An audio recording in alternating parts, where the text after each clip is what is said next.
तो बच्चों को बुद्धि में ये सारा ज्ञान नशा हुआ चढ़ा हुआ रहे कि सृष्टि का चक्कर कैसे फिरता है। बस सारी दुनिया का नाम ही है कि सृष्टि का चक्कर कैसे फिरता है। सृष्टि चक्कर नाम क्या है? दुनिया का नाम क्या हुआ? सृष्टि का चक्र, समय चक्र, काल चक्र। असली नाम क्या हुआ? काल माने समय। तो काल चक्र में वो काल कैसे फिरता है? तो कौन हुआ काल चक्र?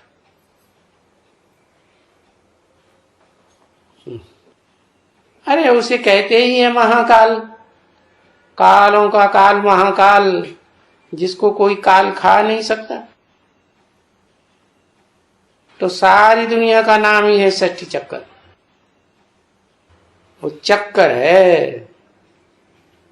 सबसे जास्ती चक्कर कौन घुमाता है? दुनिया का सबसे जास्ती लंबा चक्कर किसके द्वारा है? एक ही है, शिव बाबा, जो इस सृष्टि पर सदा कायम है। बाकी तो सदा कायम नहीं है, कुछ न कुछ उनकी चक्कर में से जो प्राणी स्वरूप रहने की स्थिति है वो खत्म हो जाती है। क्योंकि अभी नई दुनिया है, बहुत छोटी है। रचना तो है अभी, लेकिन बहुत छोटी है। कौन? अभी नई रचना है छोटी। कौन हुई नई रचना? अभी माने कभी।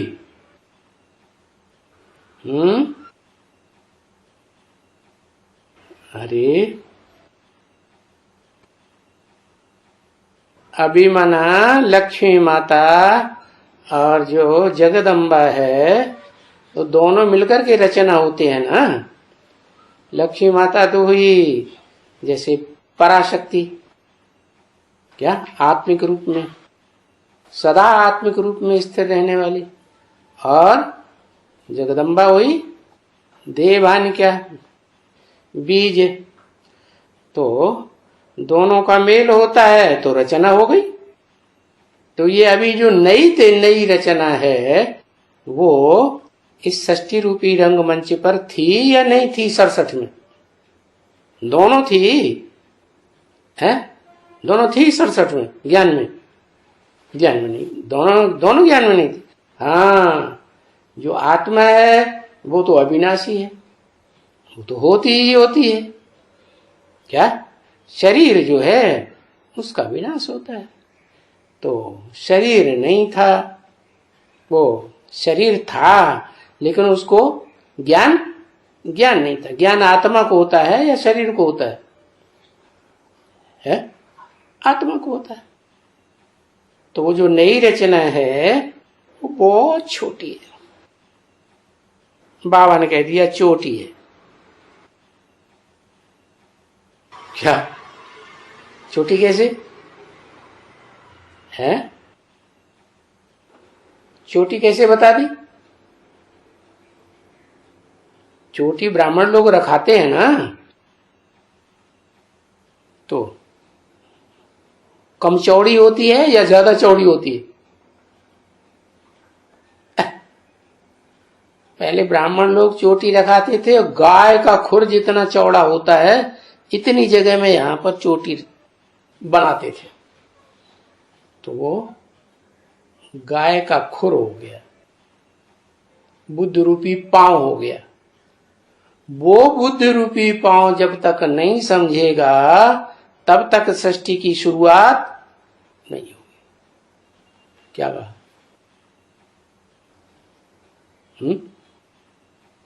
बुद्ध रूपी पांव कौन हुआ है? अरे जगदम्बा हुई, बाप हुआ। तो उल्टा उठाई होता है, पता नहीं।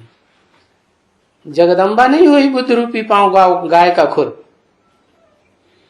कौन सी गाय है जिसके शरीर में सारे ही देवताएं दिखाए जाते हैं? 33 करोड़ देवताओं का वास कामधेनु गऊ में होता है। कामधेनु का मतलब ये है ऐसी गाय जो सबकी कामनाएं पूरी करती है। सब तरह की कामनाएं, अच्छी हो चाहे बुरी हो, सब कामनाएं पूरी करके षष्ठी रूपी रंगमंच पर जाएगी। ऐसी जगदम्बा। तो उसके बुद्ध रूपी पांव के बराबर वो चोटी दिखाई जाती है। वो छोटी है क्या? छोटी और बड़ी शरीर से होते हैं या आत्मा से होते हैं? है?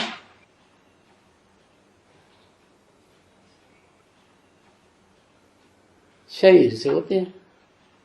तो इसका मतलब जगदम्बा छोटी थी।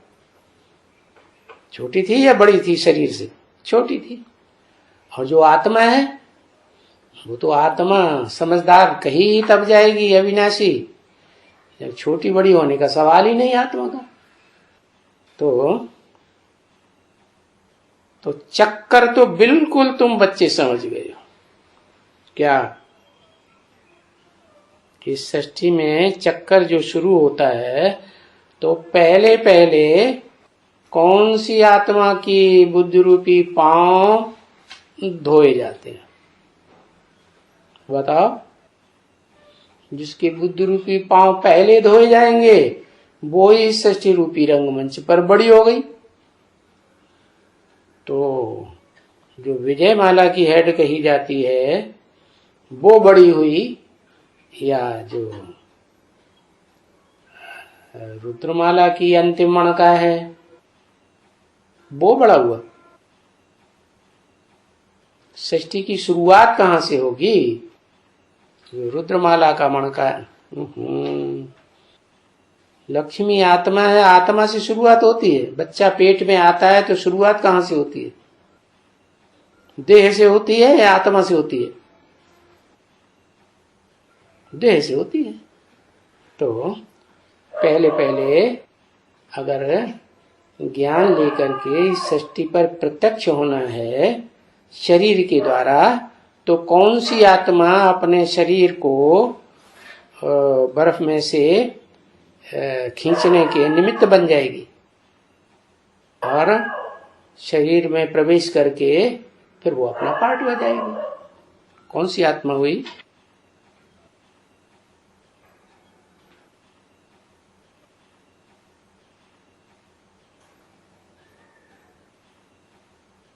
जगदम्बा।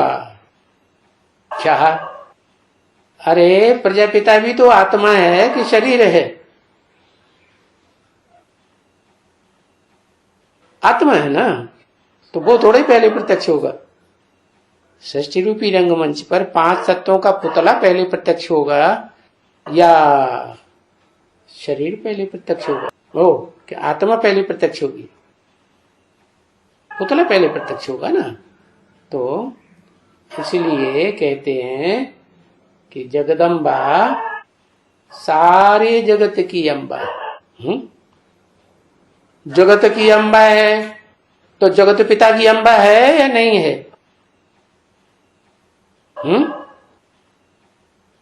हेलो, तो आगे भाड़ के ही देखता रह गया। है, जगत पिता की अम्बा है तभी सारे सृष्टि की अम्बा होगी। जैसे शास्त्रों में लिख दिया है, विश्व भरण पोषण कर जोई ताकर नाम भरत असो। अब भरत नाम तो दशरथ के दूसरे पुत्र का है, वो कहां से भरण पोषण करने वाला विष्णु बन गया? कैसे बन गया है? अरे उसको कैसे विष्णु बता दिया? वो तो इस्लाम धर्म की बीज रूप आत्मा है। हाँ, क्योंकि जो यज्ञ पिता है, एडवांस ज्ञान की शुरुआत हो या बेसिक ज्ञान की शुरुआत हो, वो यज्ञ पिता की पालना करता है। तो जब जगत पिता की पालना किया तो सारे विश्व की पालना करने का निमित्त हो गया ना। इसलिए कहते हैं भरतवंशी अर्जुन। तो चक्कर को तो तुम बच्चे बिल्कुल समझ गए हो। क्या कि ये चक्कर क्या है बताओ। चक्कर स्थूल है या चक्कर सूक्ष्म है, जड़ है या चैतन्य है?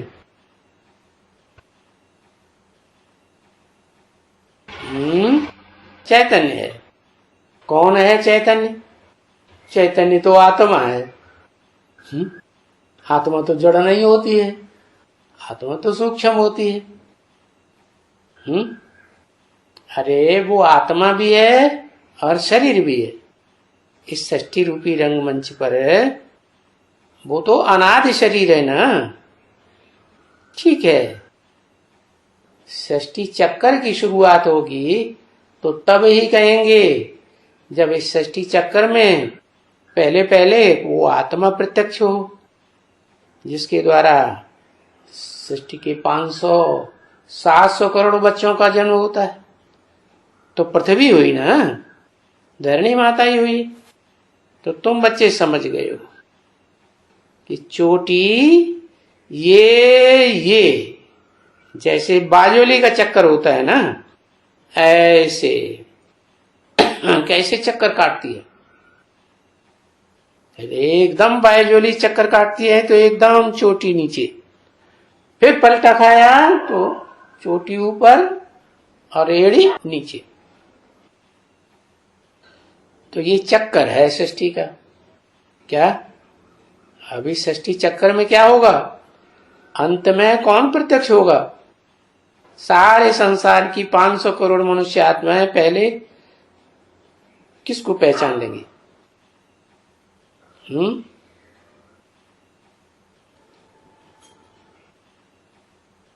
राज करेगा खालसा। सारी दुनिया में यही परंपरा चलती आई कि प्रजा सबसे जास्ती किसको पहचानती है? अरे किसको पहचानती है? हैं? राजा को पहचानती है। राजा को ही ईश्वर मानती है। जैसे ईश्वर कहेगा वैसे डायरेक्शन आदेश पे चलेंगे। राजा ही संविधान जैसे बनाने वाला हो गया। तो ऐसे ही जब सृष्टि का अंत आएगा तो सारी दुनिया किसको फॉलो करेगी? कौन होगा राजा? है शिव होगा राजा, जगदम्बा। राज करेगा खालसा। तो वो होगी नीचे एड़ी या चोटी? नहीं, वो चोटी जाके एड़ी से मिल जाती है। क्या जब बाजोली खेलते हैं तो ऐसे गुलाटी लगाई तो एड़ी और चोटी एक हो गए। तो एक हो गए तो बोला चोटी ये क्या? ये चोटी और एड़ी ये बाजोली का चक्कर हो गया। खुर हो गया ना, गाय का बुद्ध रूपी पांव हो गया ना। तो बुद्ध रूपी पांव जब तक प्रत्यक्ष न हो इस सृष्टि पर, तब तक बाप की प्रत्यक्षता नहीं हो सकती। ऐसे ही आत्माओं के हिसाब से है। विजय माला जब तक प्रत्यक्ष नहीं होगी तब तक जो इस सृष्टि पर मनुष्य सृष्टि का बाप है वो भी प्रत्यक्ष नहीं हो सकता। तो ये तुमको वहां सभा में भी बता देना चाहिए। क्या बता देना चाहिए? कि इस सृष्टि में आदि कौन है? इस सृष्टि में आदि कौन है? माता है या बच्चा है?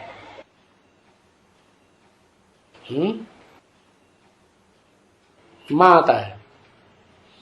तो लोग सवाल करते हैं पहले मुर्गी के पहले अंडा? क्योंकि बाप तो अंडा है, आत्मा है,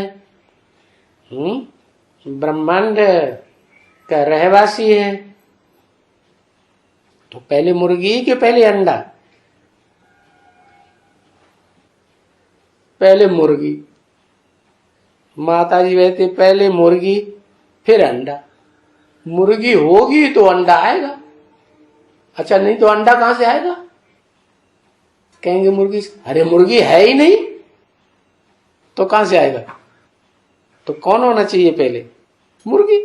ऐसे ही है कि पहले माता चाहिए, फिर माता से ये षष्ठी पर बच्चे चाहिए। हाँ। सभा में बता देना चाहिए, बायजोली कोई को पहनाए करके।